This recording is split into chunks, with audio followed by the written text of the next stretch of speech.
Ahora vamos a continuar. Si alguno quiere hacer una pregunta, eso lo dejamos luego de las exposiciones para abrir el debate. Por ahí veo que algunos tienen algunas preguntas pendientes, las dejamos para el final.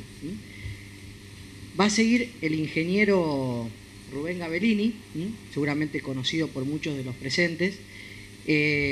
Brevemente, el ingeniero Gabellini es ingeniero químico y laboral, especialista en calidad. Fue asesor de empresas, es docente también de la UNR y en la carrera de médicos especialistas en medicina laboral, docente de la licenciatura en higiene y seguridad que se dicta en este instituto en articulación con la Universidad Tecnológica Nacional de San Nicolás, y actualmente se está desempeñando en la gerencia de prevención de la Superintendencia de Riesgo de Trabajo en el ámbito nacional. Buenas tardes a todos, y gracias, y yo me voy a parar porque necesito el machete.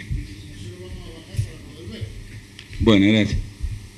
Bueno, mi charla está bastante centrada en la 19587 con su decreto reglamentario y obviamente algunas conexiones que por ahí claramente la dijo el doctor Vital. Un poco el espacio de reflexión de esta ley, de la 19587, es el repaso de una legislación que todos la hemos trabajado mucho tiempo, claramente preventiva en todo su aspecto, ¿no?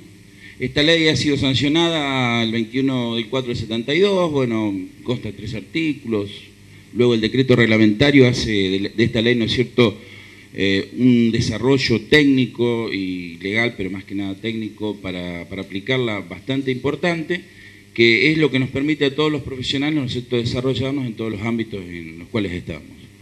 En el año 72, bueno, se promulga la ley de higiene y seguridad, y recién en el año 79 se la reglamenta, como todos lo saben, y así, bueno, algunas prestaciones comienzan a salir que, digamos, son un poco novedosas para lo que era la Argentina, que son las prestaciones de medicina, de higiene y seguridad, en la cual durante muchos años el alto porcentaje de la empresa, por ejemplo, no hacen como un caso omiso a la reglamentación y a la legislación, es decir, del 72 al 79 prácticamente las empresas no hacen absolutamente nada por esto, y del 79 comienzan en algunos lugares cómo a trabajarla. Yo recuerdo perfectamente, muy recién recibido ingeniero laboral, que una de las cuestiones que más teníamos era, bueno, trabajar con las pericias en tribunales, porque en realidad ningún empresario nos llamaba para asesorar, era una cosa bastante importante. Como que la ley estaba, pero que nadie, digamos, no acudía a esta legislación ni a nosotros.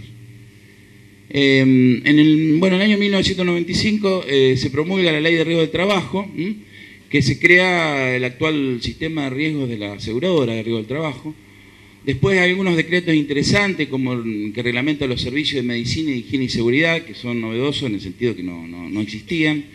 Y el decreto 491, que autoriza a la ART a asumir el servicio de higiene y seguridad, dándole seguridad a sus clientes. ¿Por qué pongo esto? Porque de alguna manera empiezan a disparar desde la ART, ¿no es cierto?, una serie de cuestiones que tienen que ver con la seguridad, es decir, la inspectoría iba, pedía y mal o bien, digamos, el empresario tenía que cumplirlo. Entonces aparecíamos la gente que estábamos trabajando en el tema y de alguna manera esto se comenzaba a poner en movimiento. La prevención y la cobertura, que es uno de los sistemas que se empieza a implementar, donde comienza a funcionar esta maquinaria de la prevención y la cobertura, dada fundamentalmente por la ley de riesgo del trabajo, tanto del trabajador como del empleador. Pero luego, bueno, tenemos qué fue lo que fue ocurriendo. Los trabajadores, bueno, comienzan a gozar de un trato que en realidad nunca se había tenido. Se presentaban un accidente o enfermedad laboral, tenían una cobertura, tenían una atención médica, tenían remedio, rehabilitación. Esto ellos no estaban acostumbrados realmente, una reinserción laboral. Y eventualmente prestaciones dinerarias por incapacidad, es decir, sea una incapacidad parcial o total. Es decir, comenzaron a visualizar cosas que antiguamente, en otro momento, no lo habían percibido. Más o menos los empleadores, a cambio de una tarifa mensual, bueno, tercerizaban los problemas, es decir, se comenzaron como a desligar los problemas, decían, bueno, la seguridad es un tema del seguro, de la RT, de alguna manera, ¿no? Y empezaron a ver que, bueno, tanto los accidentes como las enfermedades laborales, de alguna manera, alguien se hacía cargo. Bueno, se estimaba más o menos que entre el 50 y el 60% de las pymes no tenían servicio de higiene y seguridad, y muchos de los que sí lo tienen o lo tenían, ¿no es cierto?, cumplían una formalidad nada más establecida por la ley, no aquellos que normalmente todos los profesionales creemos que no solamente que se cumpla la legislación, sino lo que queremos es que se cumpla para que realmente se conserve, se pueda preservar la salud del trabajador, ¿no? Y a su vez cubrir a las empresas que uno muchas veces está asesorando, etcétera, etcétera. La RT, bueno, se empezaron a convertir un poco en jueces y parte, por lo que con tal de no perder, bueno, muchas veces el cliente, asesoraban o trataban de retenerlo de alguna manera. Eso ocurrió debido a que, como todos sabemos, la ley de riesgo de trabajo comienza a ser una legislación, como decía el doctor, preventiva, pero que cae en manos de los seguros en nuestro país y tiene sus orígenes, tanto en Chile como en España, como de mutuas. Entonces se deforma un poco el concepto y esto de mutua pasa a ser, bueno, la aseguradora tanto te cobro, si más se accidenta, la alícuota aumenta. Y ahí genera un poco, bueno, el control de otro lugar desde el Estado, que es justamente la superintendencia, que comienza en forma directa a tratar de controlar el sistema de ART. La ley, bueno, 19.587 tiene obviamente un alcance nacional y permite, digamos, como una ampliación hacia otros establecimientos y explotaciones. Es decir, si nosotros vemos, la ley de higiene y seguridad debería aplicarse hasta en un kiosco, pero bueno, el origen de esta ley, que es bastante industrial, no habla de un kiosco, no habla de un hospital, sino que lo deja implícito en algunos artículos, como el artículo 17, donde dice, bueno, algunos riesgos infecciosos y todo eso, entonces le da origen a los hospitales, a veces a los frigoríficos, los riesgos en frigoríficos, etcétera. Eso, bueno, son uno de los problemas que la legislación tiene en cuanto a la no ampliación. Pero se amplía a tal punto que un establecimiento puede ser un barco pesquero, un establecimiento puede ser un puerto, y es así, justamente de la Superintendencia de Riesgo de Trabajo hay personal especializado en ir a ver cómo son los riesgos, ¿no es cierto?, en un puerto, que eso es nacional y se controla en forma de policía en forma directa, o las actividades mineras, que tampoco se expresaban en forma explícita, valga la redundancia, en la ley, sino que se hablaba de algunos riesgos, como nombraba por ahí los hipováricos, hiperbáricos, ¿no? Entonces, las condiciones de esta de higiene y seguridad se tenían que ajustar, como decía la ley, a todos los establecimientos, de alguna manera extenderlo a los demás que no los nombraba en forma implícita. No sé si puedes pasar la otra. Vuelvo a repetir, si bien la palabra establecimiento es amplia, en la práctica cuesta aplicarlo, porque, por ejemplo, vienen y preguntan, ¿un jardín de infantes es un establecimiento? ¿Se le aplica la ley? ¿Cómo que no? ¿Un parque de diversiones es un establecimiento? Sí. ¿Se le aplica la ley? Claro que se le aplica a todo el mundo. Pero confunde, porque la ley está redactada desde la industria pura, prácticamente inclusive sin tomar, parece por ejemplo que la industria láctea no es industria, parece ser que el frigorífico no es industria y parece ser que el hospital no es un establecimiento. Estas son un poco las cuestiones críticas de la ley, pero que por suerte y al día de hoy eso se considera ya como tal y se comenzaron a funcionar como si siempre lo hubiésemos entendido, ¿no? Por eso también hay muchas actividades modernas, muy viejas, pero que de alguna manera no estaban, como la minera, que están dentro de las legislaciones controladas. Bueno, seguí. Bueno, apareció la palabra empleador, que no importa, no la pases atrás, donde de alguna manera las características de las legislaciones son un poco, bueno, el empleador va a pagar todo lo que tiene que pagar si algo pasa. Son un poco cargadas bastante el empleador y, bueno, la protección siempre al más débil, que es el trabajador. Es interesante el artículo 3 cuando habla de terceros, que de alguna manera esa solidaridad que se empezó a discutir en esta última etapa ya estaba en la legislación, eran solidarios. Ahora, bueno, se lo hace más solidario todavía cuando dice, bueno, va a pertenecer y en la estadística no solamente eso, va a aparecer como uno más del lugar donde se trabajaba. Después, bueno, es una ley que yo arriba lo que estoy tratando de poner siempre es el resumen de los artículos, ¿no? Es una ley que a mi criterio protege, preserva, previene, es integral, y lo considera realmente al trabajador como una unidad psicofísica introduce el concepto de riesgo y de proactividad en lo que es la prevención. O sea, es una ley realmente preventiva, con todos sus defectos y todos sus problemas que pueda tener. Y bueno, el artículo 4 dice: la higiene y seguridad en el trabajo comprenderá normas técnicas y medidas sanitarias, precautorias, de tutela, que tengan por objeto, y ahí habla claramente, proteger la vida y preservar y mantener la integridad psicofísica de los trabajadores. De estos riesgos psicosociales que nunca se hablan y que no están en ningún lado, de alguna manera están hablando que la protección psicofísica está un poco metida en todo esto. Protege, bueno, prevenir, reducir, eliminar o aislar los riesgos y de alguna manera estimular y desarrollar una actitud positiva. Acá viene lo que yo le decía, la proactividad, que muchas veces está puesta en tantos conceptos, ¿no? Es proactivo, no proactivo. La ley ya hablaba de esto y vale la pena a veces recordarlo. Es preventiva y asistencial, no se olvida la palabra asistencia, por eso muchos, servicios de medicina han tomado la prevención, pero la han tomado también como un control a la asistencia o al ausentismo del trabajador. Pero a su vez asiste porque de alguna manera cura, o si algún trabajador tiene alguna problemática, digamos, los servicios pueden, digamos, actuar, como también establece los temas de los botiquines, todo lo demás. Y crea algo que a nosotros nos da un vuelo muy grande a los profesionales, los servicios de higiene y seguridad en el trabajo y de medicina, con carácter preventivo y asistencial, como lo dije recién. Bueno, las reglamentaciones las va graduando, atendiendo a las condiciones y medio ambiente de trabajo, tanto internas como externas. Nace el concepto de rama de actividad que permite reglamentar en forma específica esta institucionalización gradual y la sectorización de los reglamentos, que es justamente la parte específica. Fíjense que esto, de alguna manera, nosotros actuamos como profesionales, lo hacemos, pero no nos damos cuenta que estamos trabajando con lo que realmente la legislación lo está diciendo, o sea que está cubierta esta parte que muchas veces uno actúa sin saber que lo está haciendo de esta forma. Reconoce la diversidad de actividades laborales y sus consecuencias. Los términos justamente higiene y seguridad van con enfermedades y accidentes. Es decir, por un lado dice higiene. La primera vez que nosotros nombramos la palabra higiene, todo el mundo piensa que tiene que ser una actividad limpia. No, higiene está hablando de los contaminantes, del medio ambiente de trabajo. Está hablando de que ese contaminante en ese medio ambiente puede justamente introducirse en el cuerpo de una persona y producirle una enfermedad profesional. Nos está dando pie a que todo eso lo podamos desarrollar y lo tiene contemplado.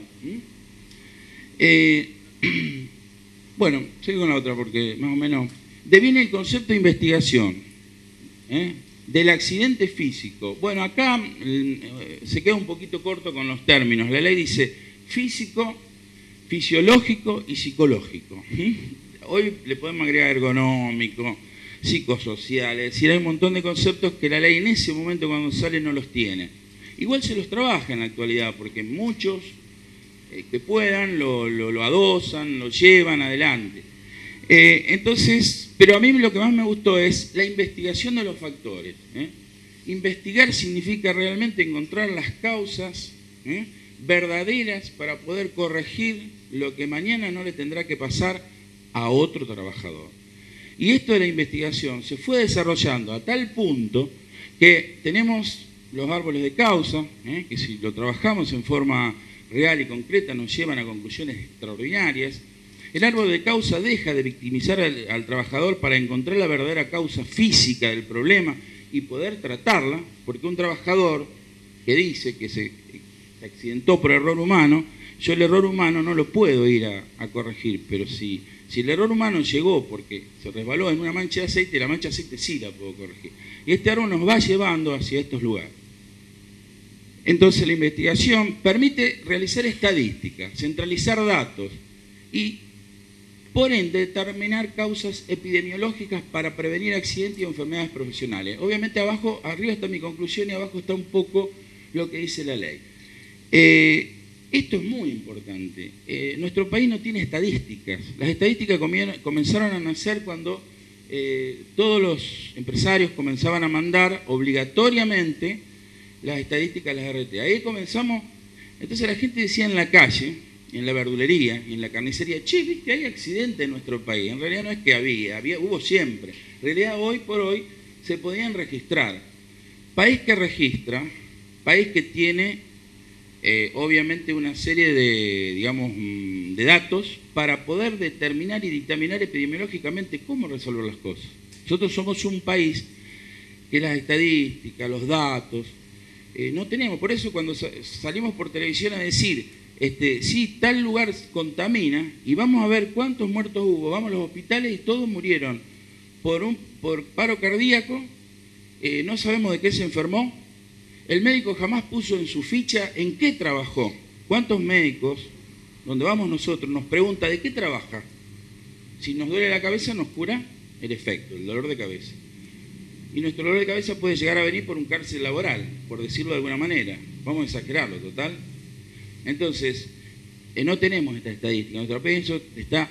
Bueno, hoy por hoy eso se ha ido haciendo y todavía estamos un poco en pañales, pero creo que si le vamos dando, de alguna manera, vamos fortaleciendo lo que es esta cultura de la prevención a través de los profesionales, fundamentalmente, que son los que más trabajan en el tema, podemos llegar a un buen partido. Corrige ambientes laborales de la jornada, dirigiéndose siempre hacia el polo de la salud. Es decir, esta ley no dice que nos dirijamos hacia el polo de enfermedad. Todos sus artículos tienden hacia el polo positivo, que es la salud, y orienta hacia la selección e ingreso de personal en función de los riesgos. Es decir, la legislación dice cómo va a entrar cada persona, de acuerdo a los riesgos que puede tener. Es decir, hay análisis, obviamente, médicos, hay estudios del puesto de trabajo, y reconoce los contaminantes y también reconoce su medición, aunque no lo diga en forma expresa. Toda gestión que se mide es una gestión que se evalúa y tiene parámetros y tiene, de alguna manera, decir dónde estoy parado. Y no como aquel que dice, creo que esta empresa contamina y cuando vamos a analizar lo único que larga es agua, vapor de agua, pero creíamos que era monóxido de carbono, dióxido de carbono, etcétera, etcétera. Sí, por favor, alguien me controla el tiempo porque yo por mí... ¿Vamos bien? Vamos bien, perfecto. Por otro lado dice, ninguna empresa o establecimiento podrá ser autorizada a funcionar sin las mínimas condiciones de higiene y seguridad. Esta parte del artículo, si me permite, me voy a reír un ratito, porque la verdad que sufrimos tanto para hacer funcionar con condiciones de higiene y seguridad a las empresas. Es muy difícil, porque es como decía el doctor, si yo tengo un seguro, me lo paga el seguro. Después ya vino que no, el seguro no, y comenzamos a visualizar que no, teníamos que tener un servicio. Pero, ¿quién generó y quién hace andar esta máquina de la higiene y la seguridad, del cual la mayoría de nosotros somos profesionales? Lo comienza a mover todas estas cosas, es decir, de alguna manera la RT que exige que tenga el servicio de higiene y seguridad y que vaya algún profesional a hacerle, a medir los contaminantes o hacer algo por esto. De alguna manera los mueve y nos mueve a nosotros las inspecciones del Ministerio de Trabajo y nos mueve las inspecciones de la Superintendencia de Trabajo. Porque sin eso, el empleador se queda en el molde. Porque al empleador normalmente lo asesora un contador. Con perdón de los contadores, me van a matar cuando salga de aquí. Pero es el número 2 más 2, 4, te da, no te da, y ahí sigue. Es decir, no se hace una especie de evaluación sobre si la seguridad es una inversión, como bien dijo el doctor acá, la palabra inversión, es un gasto. Bueno, esto ya está repetido tantas veces que no lo voy a volver a repetir, de que normalmente se considera. Adopta y aplica por intermedio de autoridad competente todo lo que sea ciencia y técnica. Esto es muy interesante porque a través, digamos, de la legislación nosotros, aunque no tengamos en forma específica que decir, la ciencia y la técnica la aplicamos, nos permite. O sea, nadie nos prohíbe que vayamos a aplicar la ciencia y la técnica de lo que querramos y hagamos las mediciones que querramos. Al contrario, cuando más tengamos, mejor. Y mejor para nosotros, mejor para el que nos viene a controlar. Tenemos mucho más fundamentación para decir, bueno, acá nosotros vamos avanzando en función de la higiene y la seguridad. Es participativa porque da lugar a los representantes gremiales, delegados, trabajadores, colegios profesionales, a estar representados. Todos están representados. Y hoy por hoy, con esto que hablamos del comité mixto que hay en la provincia de Santa Fe, de alguna manera la representación fue todavía mucho más legal y digamos, más visible. Es decir, están formados los comités. Me podrán decir que en algunos lados funciona y en otros funciona. Yo ya lo sé, porque soy profesional igual que usted y ya lo vi. pero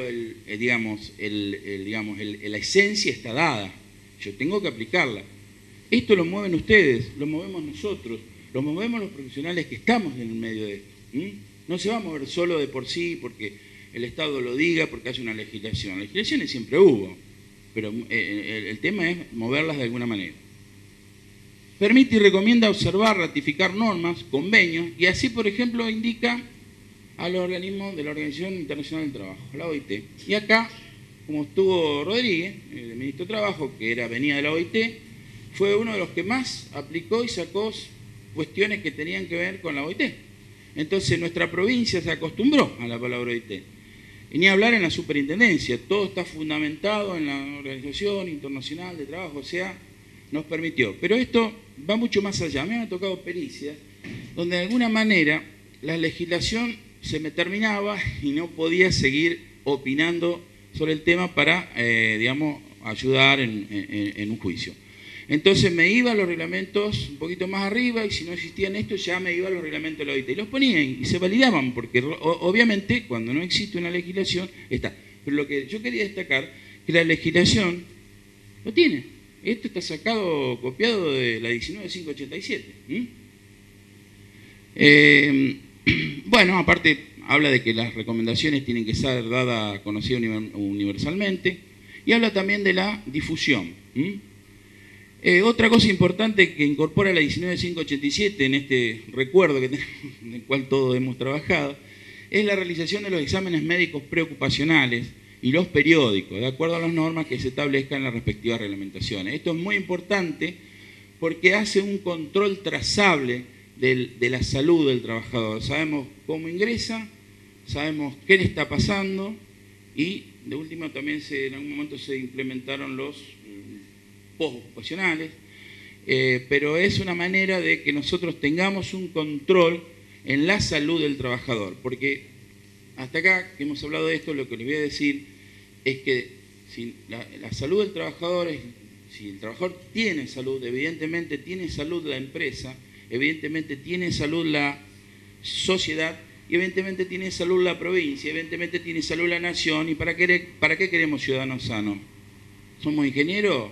Para una mejor producción, para que no falten, es decir, para que el país vaya adelante. Entonces esta ley no tiene así un porqué sin sentido, sino que justamente apuntala a lo que nosotros muchas veces llamamos a la calidad de la producción.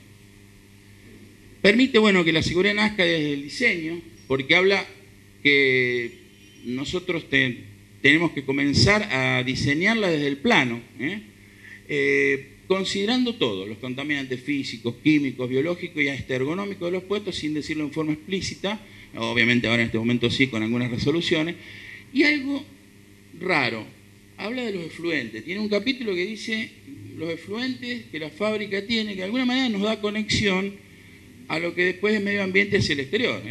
Si bien no habla de los contaminantes externos, dice, el control de los efluentes tiene que estar dado y lo dice la misma legislación.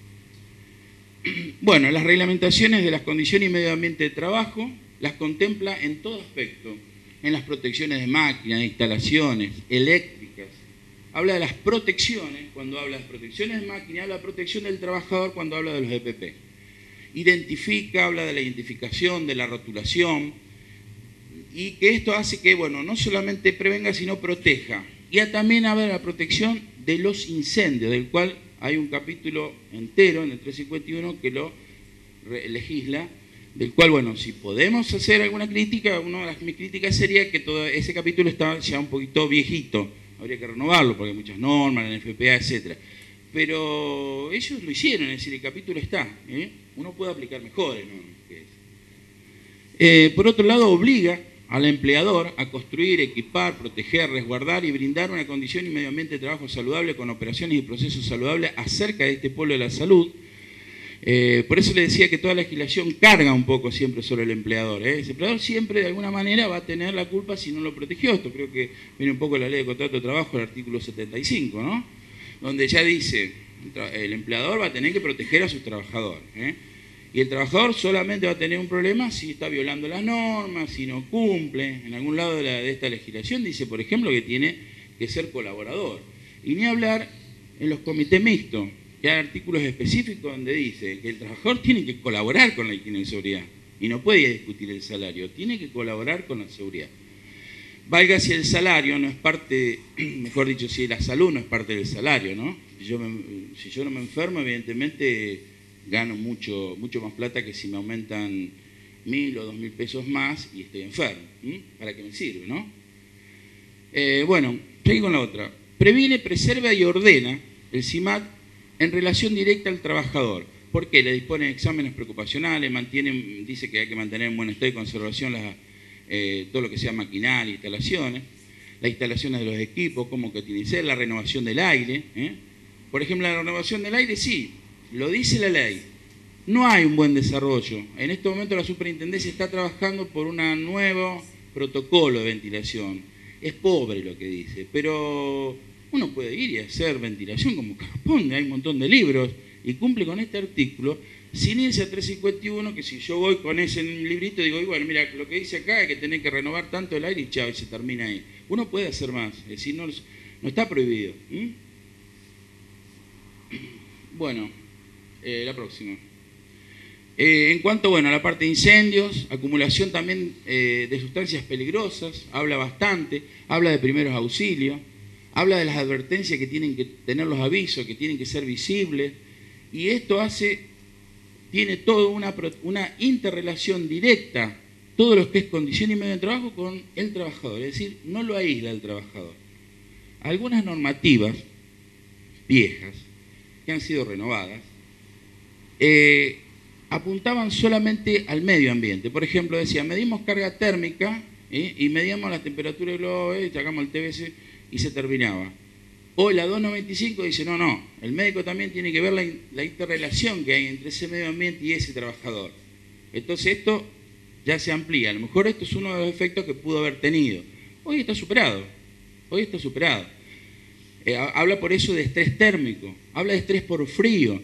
El doctor acá, bueno, no me va a dejar mentir, anterior a la legislación del 72 existía una legislación para el frío y cuando entramos en esta, bueno, ahí lo saca. Lo vuelve a recuperar la 295, el estrés por frío. Eso es un detalle bastante importante para nosotros como, digamos, profesionales. Promueve la capacitación como una manera de prevenir riesgos en las tareas laborales. Y esto apuntala a la cultura de la prevención. El día que todos tengamos cultura de prevención, acá no se accidenta más nadie. Fui un poco exagerado, ¿no? Pero bueno, esa es por lo menos mi idea. Es mi objetivo, no me voy a quedar corto. Pero realmente, como recién decían mis anteriores compañeros que disertaron, por ahí la cultura de prevención no está instalada, hay que trabajar mucho. Y todo esto es un deber y una tarea que tenemos día a día las personas que trabajamos en este tema. Todos de su puesto de trabajo en realidad deben incrementar esto. Pide ejercer el derecho a denunciar las enfermedades de trabajo, tanto empleador y del trabajador. Esto justamente en este artículo dice denunciar accidente y enfermedad de trabajo, lo dice muy escueto, pero uno tiene una interpretación de esto. Obliga a cumplir normas y someterse a exámenes preventivos. Pasa nomás la otra. Dice cuidar los alertas que indiquen que Iniciativa exige que se colabore en materia de capacitación y pone los cursos como obligatorio la capacitación. Es decir, normalmente cuando uno va a una empresa dice, mira, los trabajadores van a aquel lugar, ponen una botella de Coca-Cola, el aceite, el veneno, vamos a capacitarlos.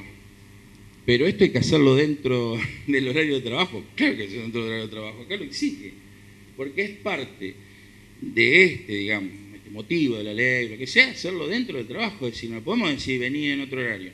Es probable que a lo mejor no venga a trabajar en otro horario, porque lógicamente no quiere venir. Pero es obligación del empleador darlo dentro de su contexto. Bueno, y después finalmente dicta normas, infracciones y sanciones, que esto va como quedando relegado, pero de alguna manera estas sanciones se van como dando en muchas legislaciones, es decir, por ejemplo, la Superintendencia de Trabajo infracciona continuamente a las RT. El objetivo de la Superintendencia es infraccionar a las RT que no cumplen. Por otro lado, las ATL, que serían todas las organizaciones que están en las provincias que hacen las inspecciones, La super le dice, bueno, acá hay una infracción, un problema, vayan, va a la tele y ellos tienen poder policía. La Superintendencia de Trabajo tiene solamente policía en los territorios nacionales, es decir, puertos, universidades nacionales, puede venir a la universidad acá y es infraccionar o no, si está en mal o en buen estado, pero no tiene poder policía, la super no puede ir al negocio de Juan Pérez, al frigorífico tal, o a la empresa tal metalúrgica y entra y dice, yo vengo a infraccionar, y usted quién es la super, usted no puede infraccionar acá. Tiene que ir con las ATL, que son justamente las organizaciones o los inspectores de los ministerios de trabajo. Bueno, acá sigo un poco, no sé si estamos bien con el tiempo. Estamos 5, estamos justo para las conclusiones. Obviamente que estos son mis pareceres, estas son mis visiones sobre la ley habiéndola trabajado. ¿Qué fortalezas de alguna manera yo pude escribir acá? Es una legislación técnica. Es una legislación técnica. Muchos de los profesionales que están acá, que tienen a lo mejor mi edad, bueno, no sé si mi edad un poco menos, han podido leer la explicación de la ley. Había una explicación de la ley. Y en esa explicación de la ley venía toda la parte técnica de cómo desarrollar el 351 en tal artículo. Era espectacular. O sea, uno iba ahí y tenía como un librito cómo aplicarlo. Es una legislación técnica. Cubre gran parte de los establecimientos en forma directa o indirecta, porque cualquier establecimiento nosotros podemos hacer higiene y seguridad. Es esencialmente preventiva, y acá no necesitamos ninguna ley reparadora. La ley de higiene y seguridad es preventiva, si esto se cumple no necesitamos... La reparación viene cuando la persona se fue de lo que es la prevención, no la pudimos parar. No pude parar la pelota y se me fue a la cuneta, al agua. Bueno, ahí yo tengo que reparar la pelota. Creo que esto es un tema, esta discusión que se está dando de las dos legislaciones, si es preventiva, la ley de riesgo. La ley de riesgo de trabajo es reparadora. Le aumenta el monto, habla de las mutuas, que de alguna manera ya el 351 lo hablaba. O sea, no es una gran ley. Sin embargo, sí rescato lo que decía el doctor, que tiene dentro de su esencia la prevención que tenía la 25557. Pero con esta ley, la verdad, andamos bárbaros. Es amplia, permite una buena reglamentación y lugar a nuevas normativas. Y si no, métanse en internet a ver todas las resoluciones y la que ha sacado la superintendencia, te cansás de la resolución. Para amianto, no sé, bueno, véanlo porque tienen miles, y más las de 295, las de radiaciones, las de contaminantes, etc. Su aplicación permitió generar profesionales en el tema especializado en este tema. ¿Qué tal? Esta es una parte para defender un poquito a los profesionales. ¿Para qué estudiamos? Esta ley nos permite trabajar, que no es poco. Su aplicación permitió mejorar las condiciones y medio de trabajo de las empresas, mejorando la productividad, la calidad y el medio ambiente.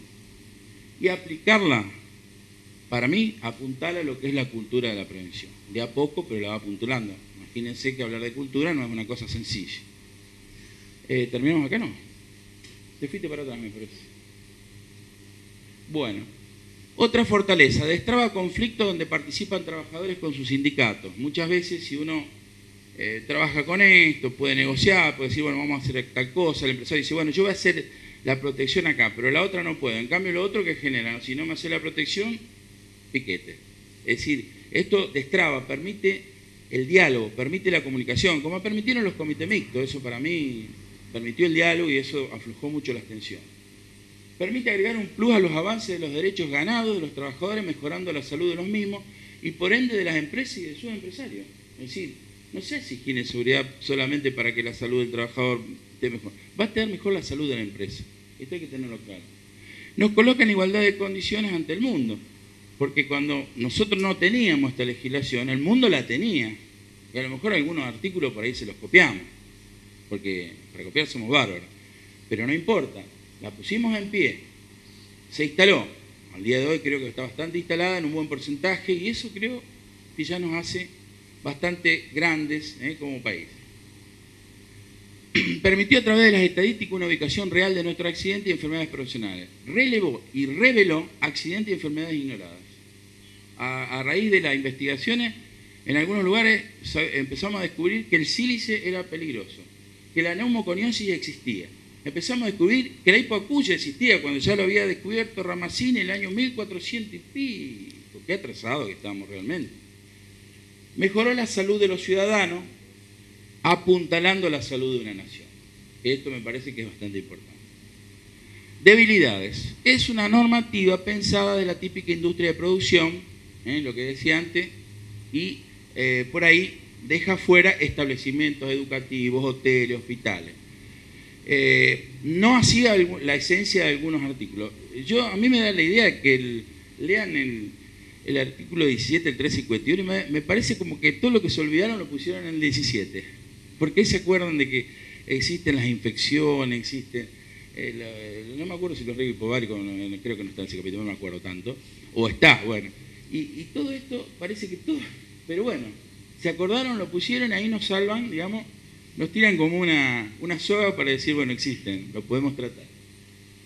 Si bien está reglamentada la parte de prevención y de incendios, para mi criterio debería actualizarse y completarse a nivel de otras normativas internacionales. Creo que en esto estamos un poco flojos. La reglamentación de esta ley es débil en trabajos con riesgos especiales, es el capítulo 17 que yo le hablaba recién. En su origen o promulgación, 17 del 351, para que no se confunda. En su origen o promulgación no se tuvo en cuenta el estrés por frío. El poder policía para su cumplimiento es aún débil, aunque mejoró muchísimo. Sin poder policía no trabaja nadie. Nadie va a hacer nada en este país si no va alguien y lo aprieta. Discúlpenme la expresión, es muy chabacana, es muy de la calle, pero es así. ¿Cómo? Es lamentable, pero es así. Desde su origen no se tuvo en cuenta la ergonomía y los riesgos psicosociales, el trabajo en equipos interdisciplinarios, la generación de epidemiología. Poco o casi nula interrelación con las gestiones integradas de calidad y medio ambiente, que ahora en el último capítulo tiene uno que es voluntario, si uno quiere lo hace, pero que en realidad me parece que va integrada esta relación. Y con esto termino esta charla y bueno, cualquier duda creo que las preguntas las podemos hacer al final. Gracias.